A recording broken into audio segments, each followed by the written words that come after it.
Hi, my name is Jarrell Lewis, and I'm the Title IX coordinator for New Hanover County Schools. Today, I have a couple of local community partners with me from Coastal Horizons wanting to share with you some exciting information about programming that we have related to our Title IX committee and for our students, particularly our ninth grade students in our local high schools here.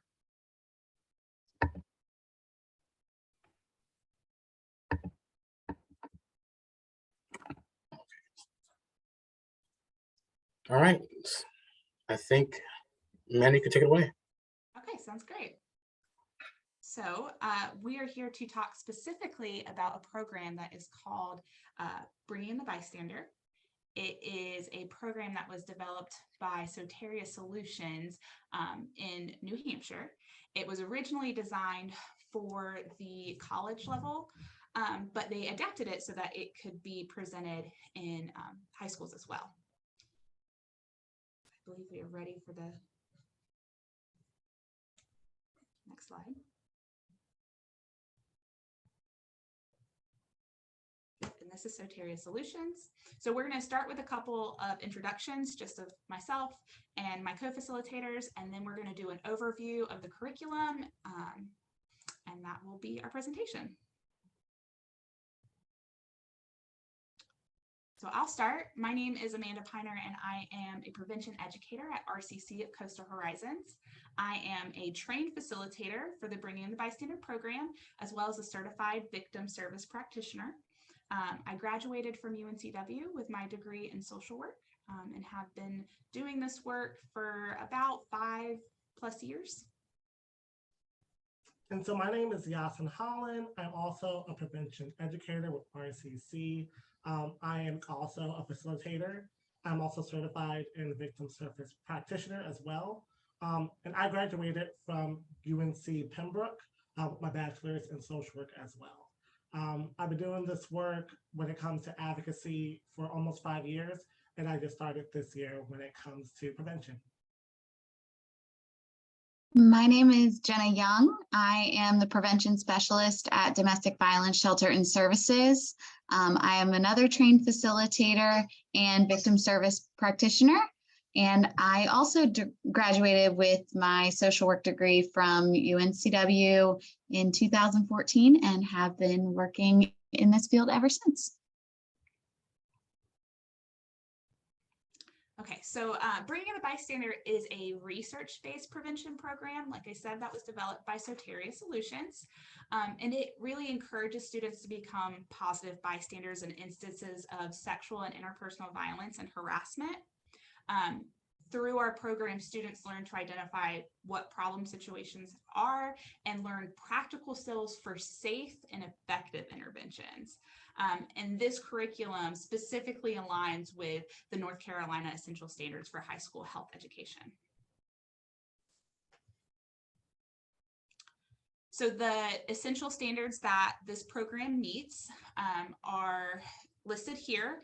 It illustrates the ability to respond to others with empathy. We classify negotiation and collaboration skills as helpful or harmful in solving problems or resolving conflicts.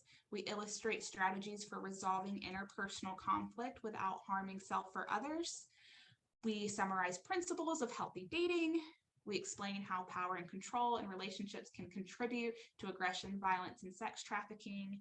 We contrast the myth, misconceptions, and stereotypes pertaining to sexual assault and sexual abuse with what is known based on law and research. And then we design safe plans for prevention of sexual assault and abuse that include appropriate resources and needed skills. So these are all of the essential standards that our program meets.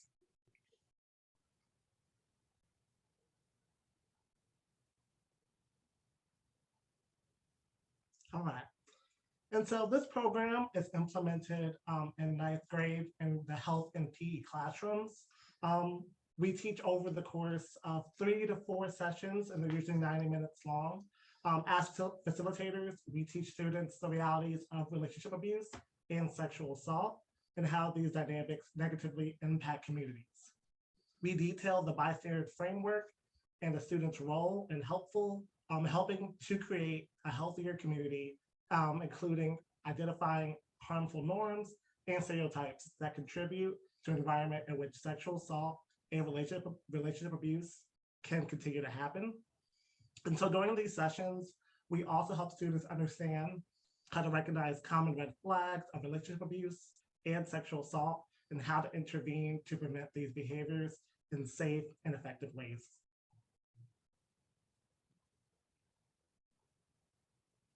And so we teach 7 modules. So the first module 1 is relationship abuse. Module 2 is sexual assault. And for these 2 modules, we kind of define relationship abuse and sexual assault, but we help the students kind of understand what these terms are. Module 3 is spectrums of abuse. So we talk about language and sexism as well. We talk about language as in, we help students kind of understand that what you say can have an impact on somebody, whether it's positive or negative, and just being aware of what you're saying, because it could hit somebody else, it could be harmful. Module 4, we talk about what it means to be a positive bystander, and we talk about real life examples of what a positive bystander is. Module 5, for recognizing the warning signs and we'll get those red flags, so that as students, when they become positive bystanders, they can see these patterns and intervene in a safe way. Module 6, we talk about positive bystander strategies. So we talk about strategies and tools in order to help them become a better bystander. So when they do see something in their schools, they know what to do in order to intervene in a safe way as well. And then module 7, we talk about scenarios. So we gather all the information of all the other 6 modules and we make them into scenarios. And then the students, they look at each scenario and then they figure out what they would do in that scenario as a positive bystander.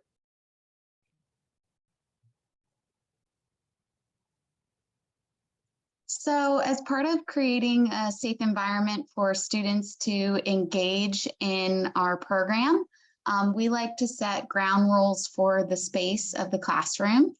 And those are all listed here on the screen. So part of that is respectful communication. We expect that students will communicate respectfully with one another.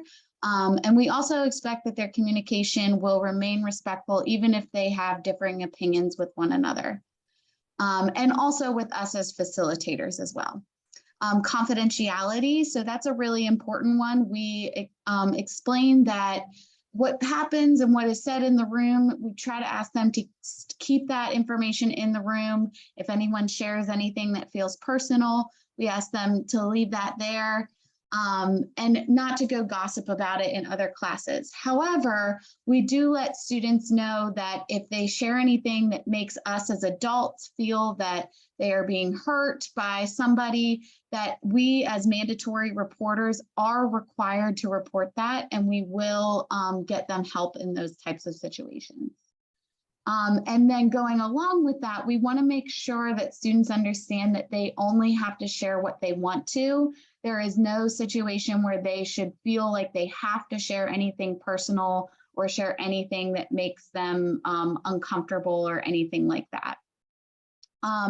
Students' participation is completely voluntary. We don't call anybody out or put anybody on the spot.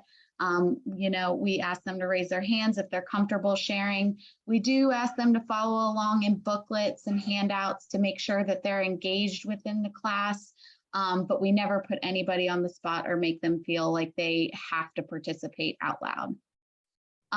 And then self-care is something we definitely emphasize. We really understand that some of these topics can be hard to talk about or hard to listen to. We encourage students that if they ever feel uncomfortable, feel like they need to step out, take a break, they are more than welcome to do so. And just, we emphasize self-care as a necessary part of life to make sure that they're doing things that make them feel good at the end of the day. And then as a part of our program, we also pass out and talk about school-based resources and community resources basically every day that we are with them. We share a handout that talks about resources that are available to them, specifically their school social workers and school counselors, as well as community resources like Coastal Horizons and DVSS. And then we just want you to also know that as parents and guardians, you play an essential role in helping your child adopt healthy attitudes and behaviors. to prevent sexual abuse and interpersonal violence. So we encourage you to discuss these concepts at home, especially as they relate to your family's personal values. It is important throughout this program to continue these conversations from classrooms to home and in the community. This will help students see the importance of open and honest communication in all relationships. And in every session, we focus on developing safe spaces and reaching out to trusted adults, which can be parents and guardians like yourself. So if a child discloses to you, please know that the first step is believing and supporting them, and know that there are resources within the school and community who are here to help you, including ourselves. And if you have any questions about what to do or what you need, or if you need any guidance in this, please feel free to reach out to us. We are always here to help.